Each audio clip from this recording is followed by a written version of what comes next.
لا ما عاد يرعبني ظلم يهددني لا شيء أخسره لا لا مهما يطول الدرب فالحق معه. Assalamualaikum warahmatullahi wabarakatuh. Alhamdulillahi rabbil alamin wal aqibatu lil muttaqin wala udwana illa 'alal zalimin. Ashhadu an la ilaha illallah al malikul haqqul mubin wa ashhadu anna Muhammadar Rasulullah shadiqul wa'dil amin. Allahumma salli wa sallim wa barik ala hadzal nabiyil karim nabiyina Muhammadin wa ala alihi wa ashabihi wa man ittaba'ahum bi ihsanin ila yaumiddin. Laqad qala Allah ta'ala fil Qur'anil Karim, a'udzu billahi minasy syaithanir rajim. Bismillahirrahmanirrahim. Hafizu 'alas salawati was salatil wusta wa qumu lillahi qanitin. Sadaqallahul azim wa sadaqa rasuluhul karim wa nahnu ala dzalika minasyahidin wasyakirin. Amma ba'du. Yang sama-sama kita hormati pimpinan cabang Muhammadiyah Lamongan beserta pengurus takmir Masjid Al-Azhar Muhammadiyah Lamongan, para asatidz, para ustadzat, serta para masyayikh di lingkungan Masjid Al-Azhar ini, serta para hadirin dan hadirat yang dimuliakan Allah Subhanahu wa taala. Alhamdulillah, malam ini kita masih diberi kesempatan oleh Allah, yakni hadir di majelis ta'lim ini, hadir di pengajian kita, pengajian rutin kita dengan keadaan sehat walafiat. Mudah-mudahan ini menjadi rahmat dan berkah dari Allah kepada kita, sehingga nikmat-nikmat ini dapat menjadi wasilah untuk kita semakin dekat dengan Allah, untuk kita semakin taat kepada Allah, dan kemudian memperoleh kebaikan-kebaikan yang banyak dari Allah SWT. Amin, Allahumma amin. Salawat dan salam mudah-mudahan tetap dicurahkan kepada junjungan kita Nabi besar Muhammad sallallahu alaihi wasallam. Mudah-mudahan kita selalu dapat meneladani beliau dengan mengamalkan ajaran-ajaran beliau, baik yang termaktub di dalam Al-Quran ataupun sunnah-sunnah nabawiyah yang beliau ajarkan secara turun-temurun sanadian, mulai dari sahabat sampai kepada kita hari ini. Bapak Ibu sekalian, kita ini sempat libur kemarin karena saya sedikit mendapatkan nikmat dari Allah. Saya sakit flu berat, tapi alhamdulillah kok setelah di tes itu bukan COVID gitu, jadi negatif. Alhamdulillah hanya flu saja. Baik, tema kita adalah bacaan dan gerakan sholat. Ini bagian kedua. Yang di pertemuan sebelumnya kita sampai ke i'tidal, rukuk kemudian i'tidal. Mungkin kita mulai dari situ nanti. Dari situ kemudian sampai ke sujud, sampai ke salam nanti. Sujud sampai ke salam. Jadi kita mulai dari bangun dari ruku ya. Bangun dari ruku. Saya mungkin butuh volunteer lagi nih supaya lebih jelas begitu bagaimana gerakan-gerakan itu semestinya dilakukan. Ada yang berkenan dari anak muda atau siapa begitu? Hamzah. Antum. Hamzah. Takadum. Oh ya, Mas Hamzah lagi nih. Ya, silakan Mas Hamzah. Alhamdulillah.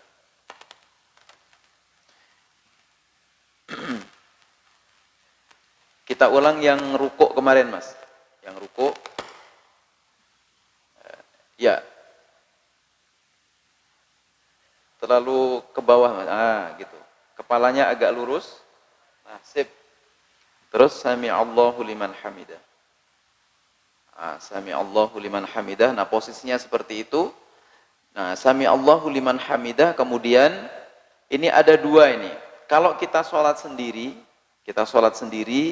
memang kita harus membaca sami Allahu liman hamidah, kemudian baru membaca doa i'tidal. Macam-macam itu doanya, ada Rabbana lakal hamdu atau Rabbana walakal hamdu. Perbedaannya ada wa dan tidak. Dua-duanya sahih. Kemudian Allahumma Rabbana walakal hamdu atau Allahumma Rabbana lakal hamdu tanpa wa. Jadi tambahannya cuma Allahumma. Lalu Rabbana walakal hamdu hamdan katsiran mubarakan fi. Jadi boleh ini, silahkan dipilih. Yang sudah terbiasa membaca apa sesuai dengan yang ini, silahkan dibaca. Jadi setelah sami Allahu liman hamidah, membaca itu. Nah, sementara kalau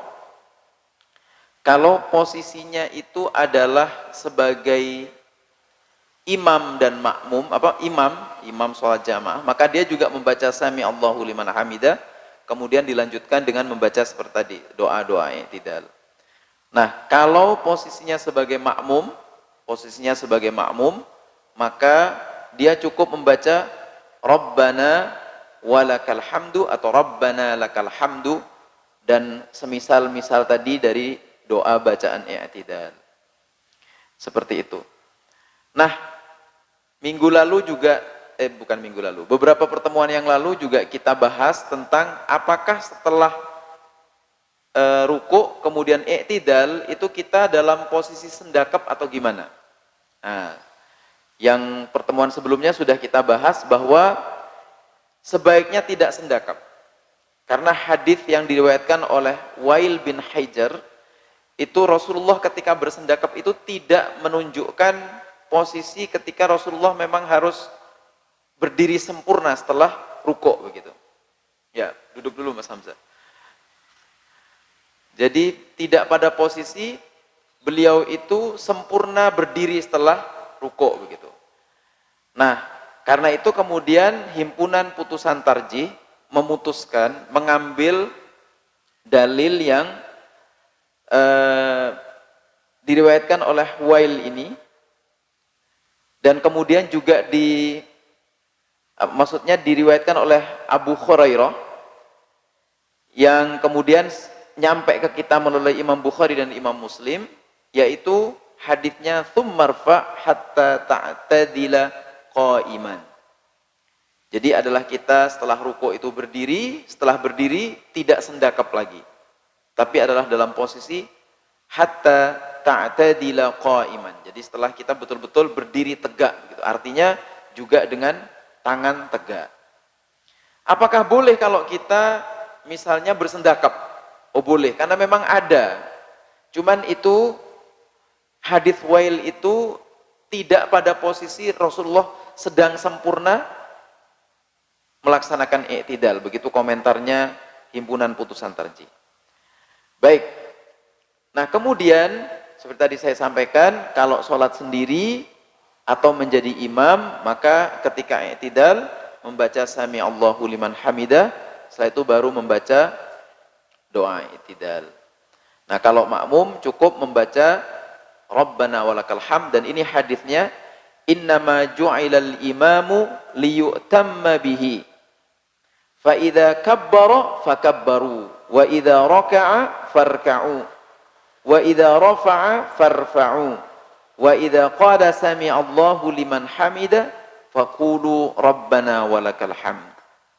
Ini hadis rawahul Bukhari dari Anas, dari Imam Anas. Jadi cukup ketika kita ketika makmum kita membaca Rabbana walakal hamd. Tapi saya itu biasanya ini Ustadz, biasanya saya juga baca sami Allahu liman hamidah, itu bagaimana itu? Ya, ini dalilnya begini tuh. Dalilnya adalah bahwa kita itu kalau posisinya sebagai makmum cukup membaca Rabbana walakal hamd. Tidak perlu membaca juga sami Allahu liman hamidah. Begitu. Baik. Sekarang kemudian kita masuk ke tata cara sujud. Nah, saya sampaikan dulu nanti baru contohnya Mas Hamzah. Jadi tata cara sujud adalah membaca takbir tanpa mengangkat tangan. Jadi ketika kan tadi sudah dalam posisi berdiri begini, ya, dalam posisi berdiri begini, maka kemudian takbir tidak perlu begini lagi. Tidak perlu mengangkat tangan lagi baru kemudian sujud begitu. Nah, jadi membaca takbir tanpa mengangkat tangan lalu sujud. Nah, sujudnya adalah dengan cara pertama meletakkan kedua lutut di tempat sujud dan telapak kaki ditegakkan dengan menekukkan jari-jari ke arah kiblat. Nah, posisinya adalah jadi kita dalam sujud itu kedua lutut di tempat sujud. Dan telapak tangan ditegakkan dengan menekukkan jari-jari ke arah kiblat. Lalu meletakkan kedua tangan, dahi dan hidung di tempat sujud.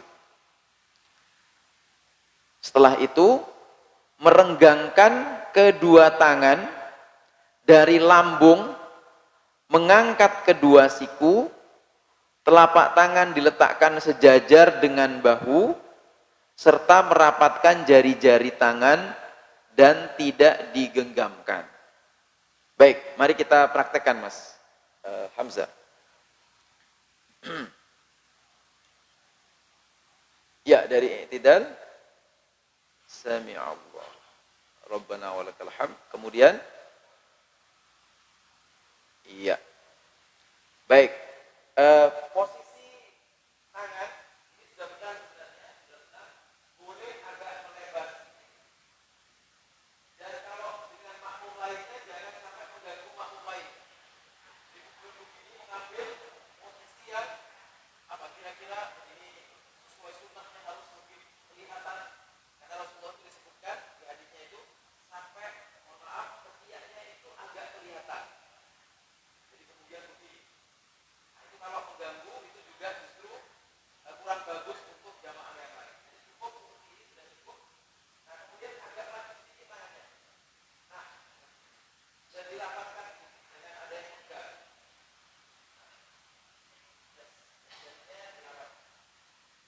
Ya, posisi kaki sudah sama. Betul. Jadi jari jemari kaki itu ditekukkan seperti ini. Ditekukkan ya seperti sebenarnya sudah mungkin Bapak Ibu sekalian sudah tahu. Cuman sudah Mas cukup? Ya, kelamaan. Bapak Ibu sekalian, kadang ada juga yang apa namanya? Ini kakinya itu dibeginikan ketika mohon maaf. Jadi begini, bukan begini. Harusnya begini. Tapi kadang-kadang begini. Saya menemui beberapa orang yang ketika sujud itu kaki atau jemari kakinya itu tidak ditekuk tapi diluruskan. Waktu saya tanya, sakit katanya. Oh, mungkin karena tidak terbiasa. Jadi waktu itu bagaimana? Saya bilang gitu. Ya saya begitu aja katanya. Mencari yang lebih ringan. Gitu. Nah jadi memang perlu dilatih. Perlu dilatih. Kecuali memang sedang sakit asam aurat. Asam aurat atau asam urat. Ya, kecuali sedang sakit asam aurat, ya, asam urat. Jadi mungkin dimakfu. Nah, tapi kalau memang sedang bisa, ya harus seperti itu. Baik. Jadi posisinya tadi tangan harus agak dilebarkan, jadi di luar lambung, direnggangkan dari lambung sini. Kemudian sikunya agak diangkat sedikit, seperti Mas Hamzah tadi. Kemudian telapak tangannya diletakkan sejajar bahu. Nah, sejajar bahu begini. Kemudian jari-jarinya harus rapat tapi tidak digenggam. Bukan digenggam. Ini bukan lagi latihan pencak silat. Ya. Jadi seperti itulah. Jadi tidak boleh digenggam. Harus rapat jemarinya tapi tidak digenggam. Begitu. Baik. Itu tata cara sujud. Jadi dalam konteks sujud ini maka sebenarnya ada gerakan-gerakan yang memang untuk menyehatkan badan. Untuk menyehatkan badan. Jadi posisi sujud yang tepat sekali, posisi sujud yang tepat, yakni tidak terlalu ke depan, nanti atau ke depan sininya terlalu dengkek ya, terlalu dengkek sininya, terlalu turun gitu, dan tidak terlalu ke belakang. Nah, maka posisi yang pas itu sangat bagus untuk gerakan kesehatan dari tubuh kita gitu. Jadi sangat bagus sekali. Baik. Nah, ketika sujud membaca apa? Nah, ketika sujud membaca, dari posisi sujud tadi yang dibaca adalah Subhanakallahumma Rabbana wa bihamdikallahumma gfirli. Nah, ini yang umum dibaca oleh masyarakat Muhammadiyah. Ada juga boleh membaca Subhana Rabbiyal A'la. Subhana Rabbiyal A'la 3 kali, Subhana Rabbiyal A'la. Atau membaca Subuhun Quddusun Rabbul Malaikati Warruh, juga boleh. Nah, itu bacaan ketika sujud. Nah, kemudian dalil-dalil sujud. Nah, di surah Al-Hajj ayat 77. Ya ayyuhalladzina amanu rka'u wasjudu wa'budu rabbakum waf'alul khaira la'allakum tuflihun. Jadi di situ rukuk sujud itu bagian dari proses kita melaksanakan sholat fardu. Nah, kemudian ada lagi hadis Nabi tentang tata cara sujud seperti yang tadi itu. Yaitu idza qumta ila sholati fakabbir. Jika kamu hendak melaksanakan sholat, fakabbir, maka bertakbirlah. Tsumma qra, kemudian bacalah ma tayassara minal Qur'an, apa yang mudah dari bacaan Al-Qur'an. Tsumma rka', kemudian rukuklah hatta tatma'inna raki'an, sampai kamu tumakninah dalam melaksanakan rukuk itu. Tsumma rfa', kemudian i'tidal maksudnya, hatta ta'tadila qa'iman, sampai kamu kemudian betul-betul berdiri sempurna. Berdiri sempurna. Nah, ini tentang berdiri sempurna ini memang ada ceritanya. Jadi ada salah seorang sahabat itu ketika mungkin buru-buru atau bagaimana begitu, sholat belum sempurna begini dan belum tumakninah berdiri, itu langsung sujud begitu. Ada itu kadang-kadang. Jadi misalnya sholat, ruku, sami Allahu liman hamidah, belum begini, sami Allahu liman hamidah, langsung cabut untuk ruku gitu. Nah, makanya kemudian Rasulullah SAW bersabda seperti ini. Sampai di sini nih dipertegas nih. Kalau yang lain kan cuman tsummarka hatta tatma'inna raki'an, sampai kamu tumakninah dalam ruku gitu. Nah, tapi pas untuk berdiri ini tsummarfa hatta ta'tadila qa'iman, itu dipertegas tuh. Hatta ta'tadila qa'iman. Sampai berdiri begini. Nah, kemudian tsummasjud, kemudian sujudlah hatta tatma'inna sajidan, sampai kamu betul-betul tumakninah dalam bersujud. Tsummarfa, kemudian angkatlah tubuhmu hatta tatma'inna jalisan, sampai kamu tumakninah dalam duduk. Tsummasjud, kemudian sujud lagi hatta tatma'inna sajidan, sampai kamu tumakninah dalam sujud. Tsummaf'al dzalika fi shalatika kullaha. Kemudian lakukan itu di seluruh sholatmu. Nah, ini di rokaat pertama itu kan setelah kita sujud ada duduk, kemudian sujud lagi, ada duduk lagi. Nah, ada dua fakta tentang itu. Jadi setelah sujud, kemudian duduk, sujud lagi, itu kadang faktanya ada yang langsung berdiri. Ada yang langsung berdiri. Coba dicontohkan Mas Hamzah. Ya, sujud dulu, sujud. Anggaplah ini sujud yang kedua. Nah, langsung berdiri. Nah, ini yang benar nih. Nah, yang salah adalah, yang tidak sesuai hadis adalah sujud dulu, kemudian langsung berdiri. Enggak pakai duduk. Langsung berdiri. Jadi sujud. Nah, begitu. Ini kurang tepat. Karena tidak sesuai dengan hadis ini. Jadi setelah sujud, kemudian duduk, lalu sujud lagi, itu dianjurkan duduk dulu, duduk sebentar, baru kemudian berdiri. Tidak langsung berdiri. Karena kalau langsung berdiri, tumpuannya tadi kemudian tangan. Padahal perintahnya adalah, perintah Rasulullah SAW, habis sujud itu yang diberdirikan dulu adalah tangannya. Bukan kakinya, bukan rukbataihi. Tapi apanya dulu? Tangannya dulu yang diangkat. Nah, sebaliknya ketika mau sujud, yang didahulukan adalah rukbataihi dulu, baru tangan.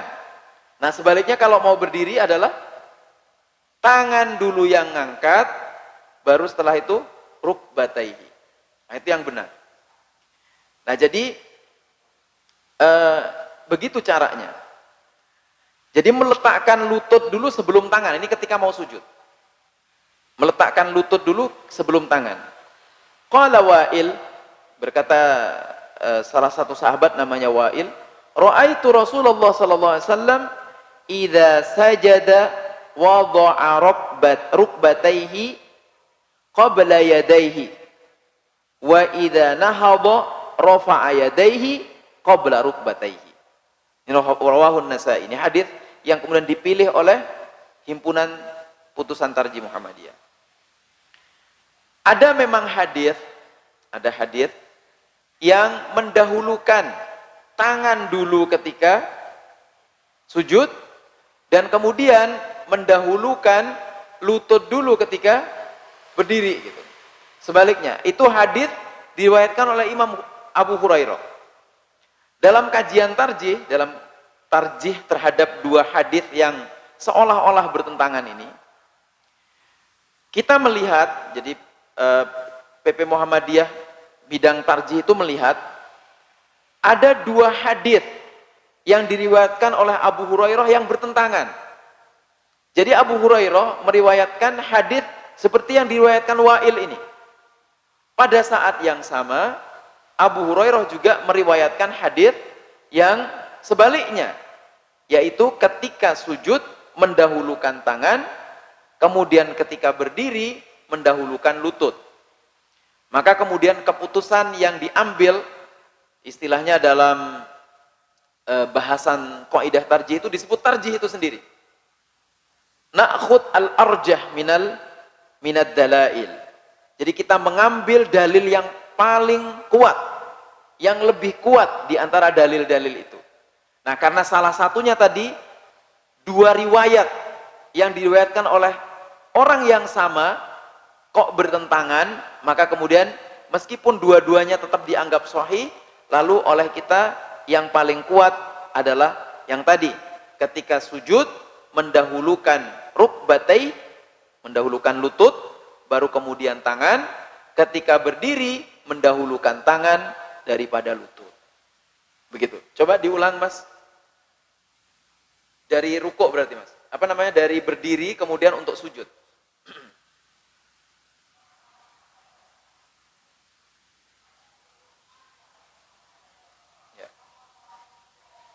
Ya, langsung sujud. Iya. Kemudian duduk di antara. Oke. Kemudian sujud lagi. Kemudian berdiri, duduk dulu sebentar. Nah, iya, betul? Iya, seperti itu. Tangannya diinikan dulu, baru kemudian diangkat. Nah, setelah itu baru rukbataihi yang diangkat. Nah, karena ini wa idza nahadha, ketika bangkit, rafa'a yadayhi, mengangkat tangannya dulu, qabla rukbataihi, sebelum dua pupuknya, dua lututnya. Ini rawahun Nasa'i. Bapak Ibu sekalian yang saya hormati, nah kemudian bagaimana hadis meletakkan tangan dulu sebelum lutut adalah hadis dhaif yang tadi saya sampaikan. Hadis dhaif karena hadis ini bertentangan dengan hadis dari Abu Hurairah lainnya. Nah, ini Abu Hurairah berpendapat yang sama, tapi ini yang sama dengan rawahun Nasa'i tadi. Qala Abu Hurairah, qala Rasulullah SAW, idza sajada ahadukum fala yabruku kama yabrukul ba'ir wal yadha yadayhi qabla rukbatayhi. Nah, jadi ini bertentangan. Makanya kemudian dipandang apa? Dipandang sebagai tadi yang lebih ashah, yang lebih arjah, yang lebih kuat adalah mendahulukan lutut ketika sujud, kemudian mendahulukan tangan ketika mau berdiri.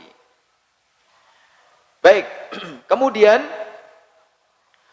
hadis yang merenggangkan kedua tangan dari lambung, kemudian mengangkat kedua siku. Nah, mengangkat kedua siku. Ini hadis dari Abdullah bin Malik bin Buhaina.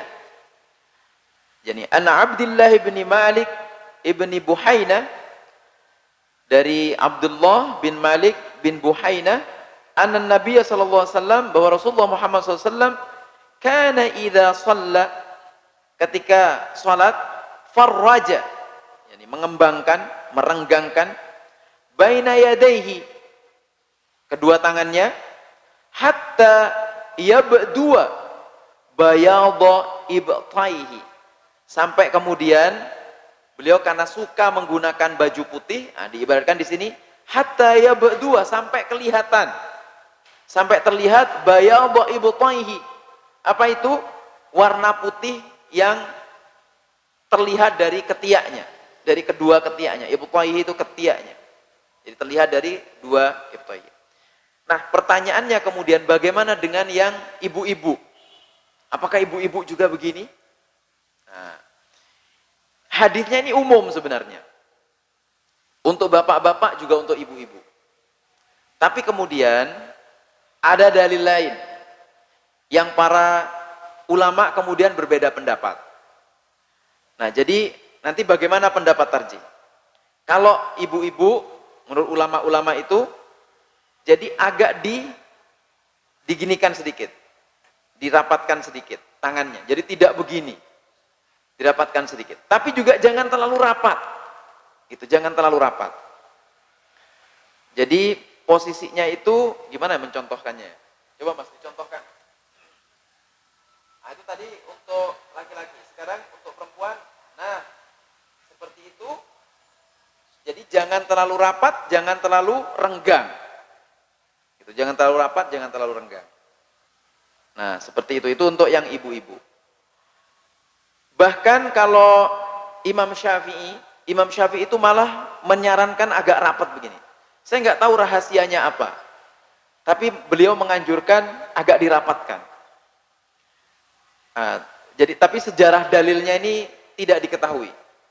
Nah, jadi karena seperti itu maka kita kemudian cukuplah berfokus kepada dalil yang ada saja.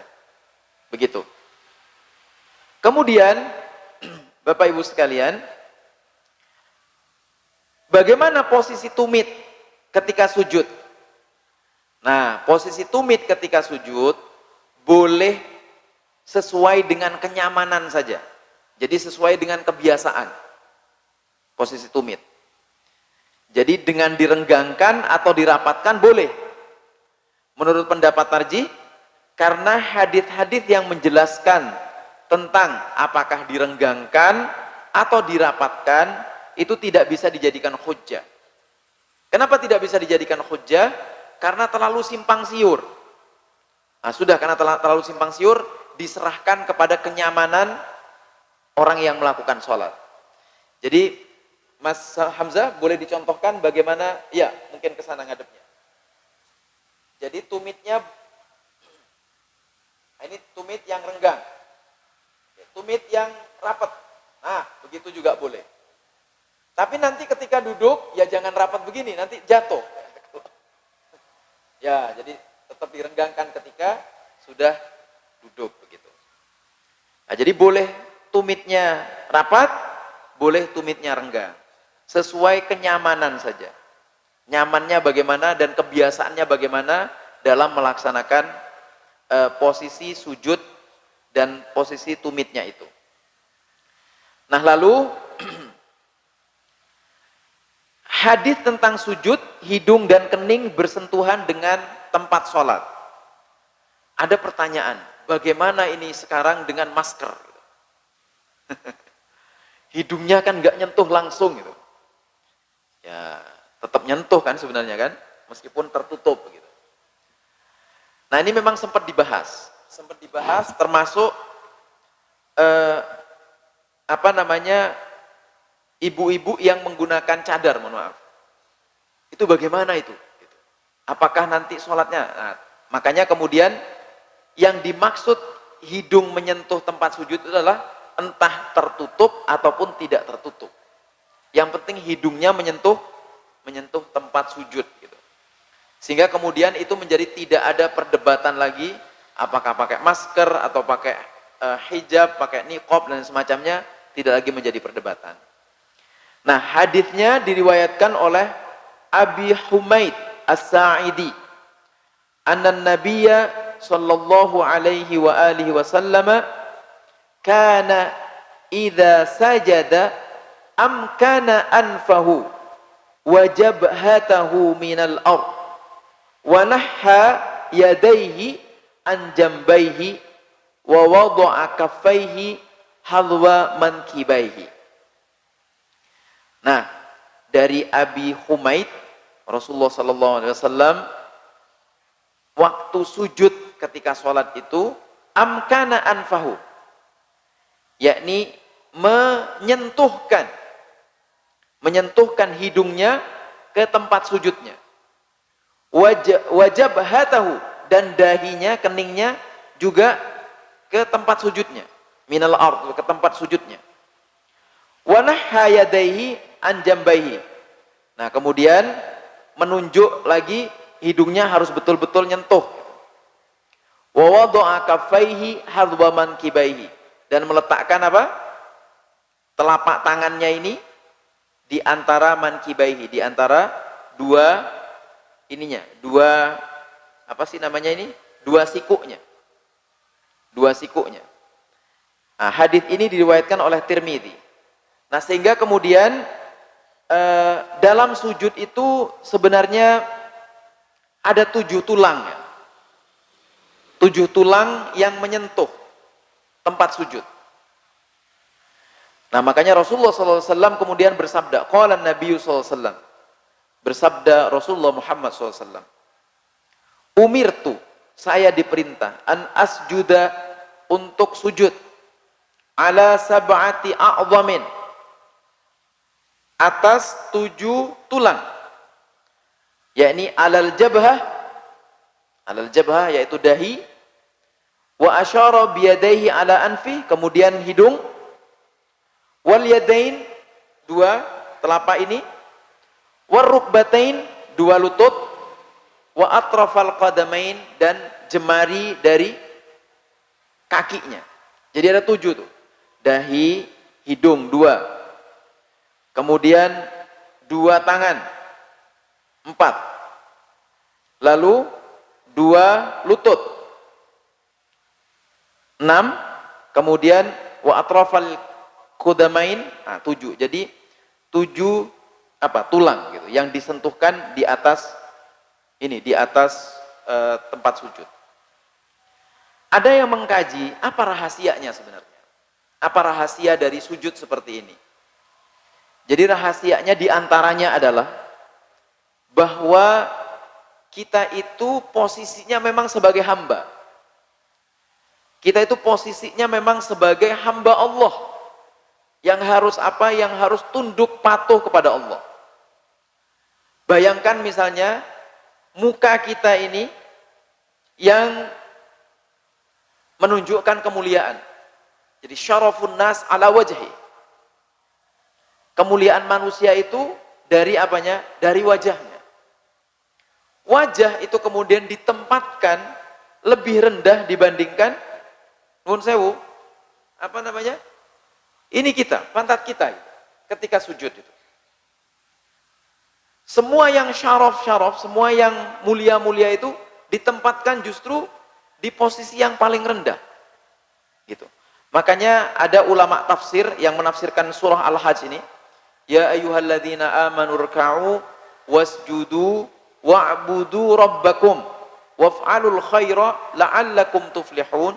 Itu adalah bahwa kita itu ketika sholat itu rukuklah dengan benar-benar rukuk, dan kemudian sujudlah dengan benar-benar sujud. Ketika rukuk itu yang disejajarkan adalah perut sama kepala. Perut dan kepala, sejajar.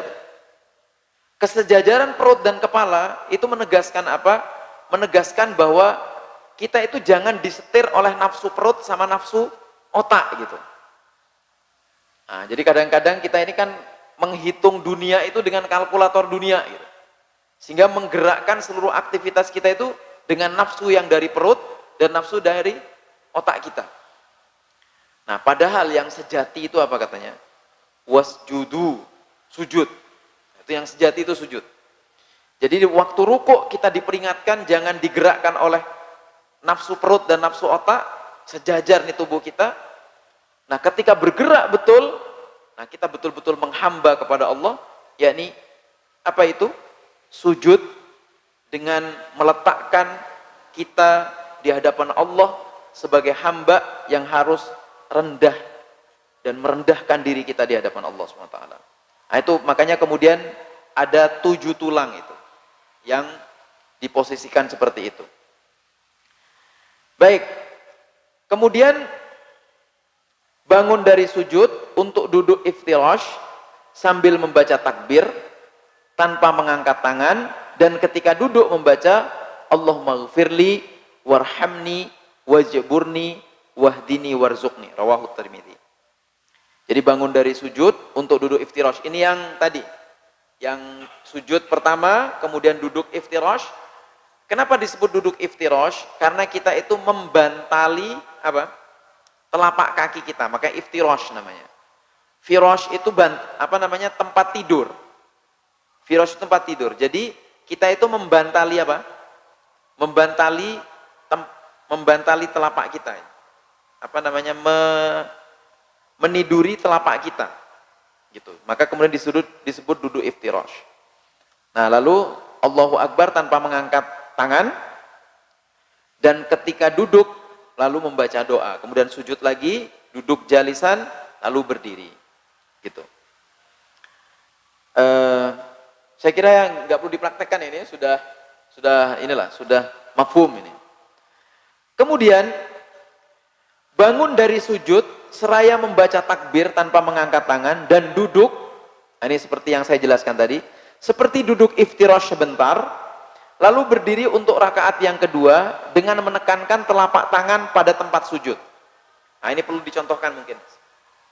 Ya, seperti tadi sujud, kemudian duduk iftirash. Nah, kemudian tekankan tangan sebelum berdiri.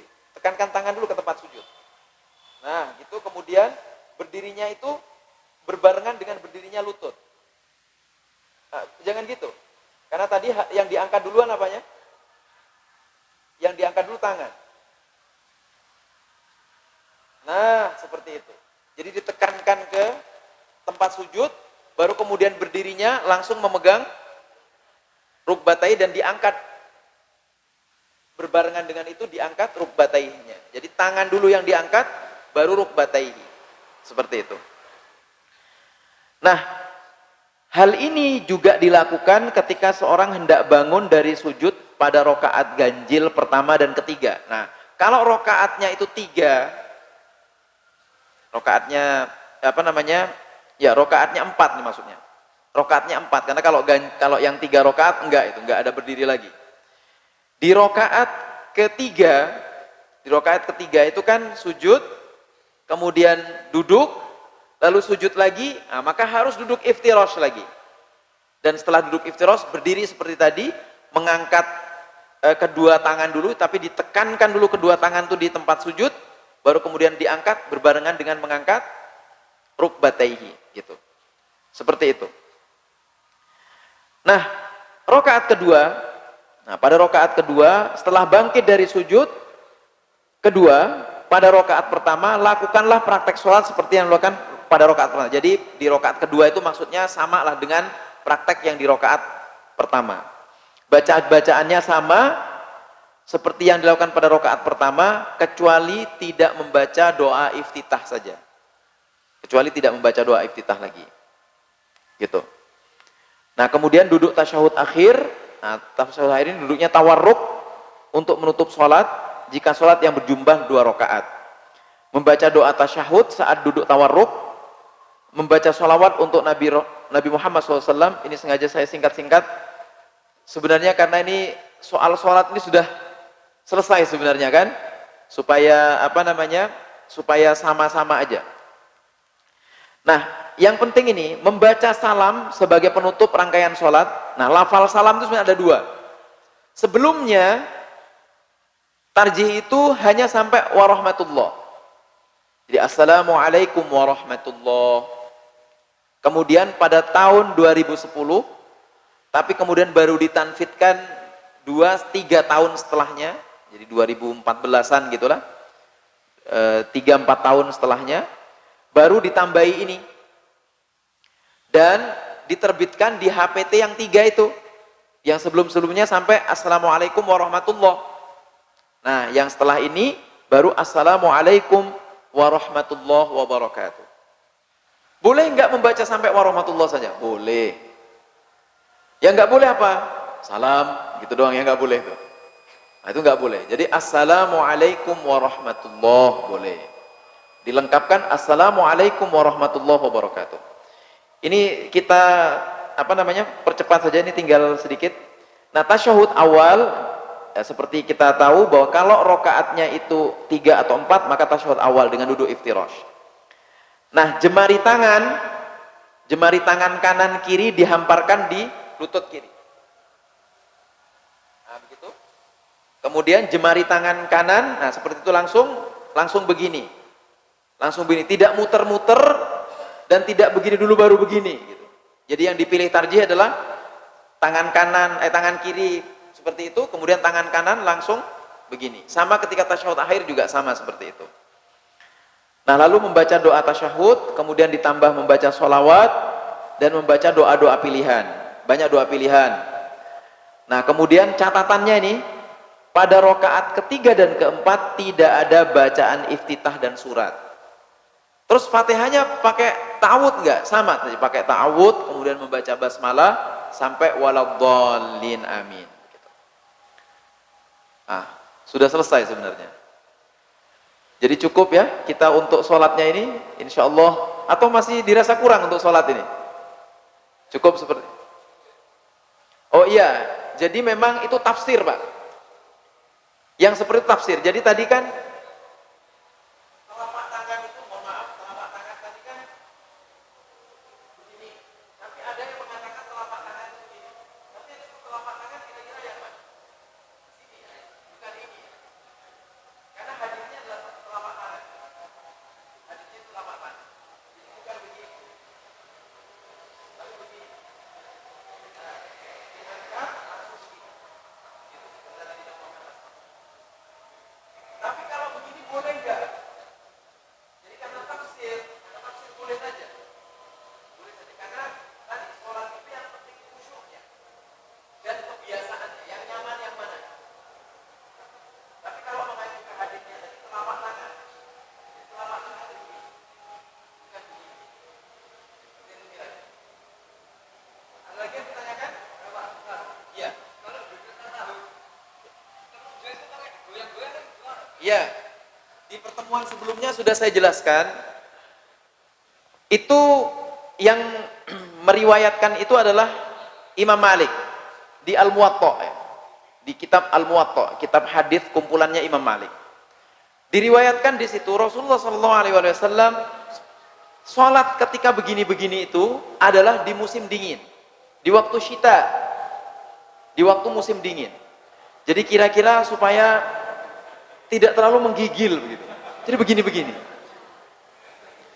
Saya ketika ditanya, boleh nggak di luar waktu dingin gitu. Sebenarnya kalau mau mengikuti taksis hadisnya, taksis hadis itu bagaimana sebuah lafadz yang am itu kemudian ditaksis. Nah, ini yang taksisnya nih, yang begini-begini itu taksisnya. Artinya ada pengkhususan waktu. Nah, sementara yang umum dilakukan oleh Rasulullah SAW adalah begini, langsung. Gitu. Nah, kenapa madhabnya Imam Syafi'i itu kok ininya begini, mohon maaf, Mas Hamzah. Nah, nggak langsung begitu, biasa begini kayak yang sebelah kiri. Nah, begitu dulu. Habis itu, waktu asyhadu an la ilaha illallah baru begini. Nah, kenapa madhab Syafi'i begitu? Nah, ini tafsir lagi. Tafsirnya gimana? Tafsirnya adalah bahwa telunjuk itu menunjukkan tauhid. Dan kalimat tauhid di dalam tasyahud itu adalah ketika asyhadu an la ilaha illa Allah. Satu itu Allah. Jadi tafsir. Nah, supaya nggak kebanyakan tafsir gitu kira-kira. Maka kemudian putusan tarjih adalah sudah diambil yang paling nyaman, yang paling tidak ada perdebatannya. Yang begini-begini itu taksis dalam waktu syita, dalam waktu waktu dingin. Kalau hujan dingin boleh nggak pakai gitu? Ya silahkan aja berarti. Lagi dingin sekali gitu. Begini ya, boleh silahkan aja. Nah, tapi yang langsungan yuk begini, yang langsungan. Pakai madhab Syafi'i tadi boleh apa enggak? Ya kalau nyamannya begitu ya mau tafsir, ini tafsir. Nah, kita menafsirkan sesuai yang di teksnya saja. Karena teks hadisnya itu menyatakan langsung begini. Jadi jemarinya itu seperti tadi, jemari tangan jempol begini, ini begini, kemudian langsung begini. Telunjuk menunjuk begini. Tidak begini-begini dan ini. Nah, di Muhammadiyah memang ada, meskipun langsung begini, nanti ketika asyhadu an la ilaha illallah bergerak lagi gitu. Cering gitu. Bergerak. Waktu ditanya, ini ditanya juga di putusan di musyawarah tarjih itu. Gimana itu gitu? Ya, ini kode katanya. Kode tauhid gitu. Jadi padahal di hadisnya enggak ada gitu. Di hadisnya juga enggak ada. Lurus aja gitu di hadisnya. Mekaten, Pak. Pripun cukup nggih? Nggih, matur nuwun sangat. Mari kita tutup dengan ini, nanti ditutup oleh Ustadz Suwito, dan dari saya terima kasih banyak atas perhatian, mohon maaf kurang lebihnya, hadanallahu wa iyyakum, dan terima kasih Mas Hamzah sudah menjadi tim peraga di malam ini. Mudah-mudahan insyaallah menjadi berkah dan ini amal jariah ilmu yang insyaallah dibawa sampai nanti. Amin Allahumma amin. Wassalamualaikum warahmatullahi wabarakatuh.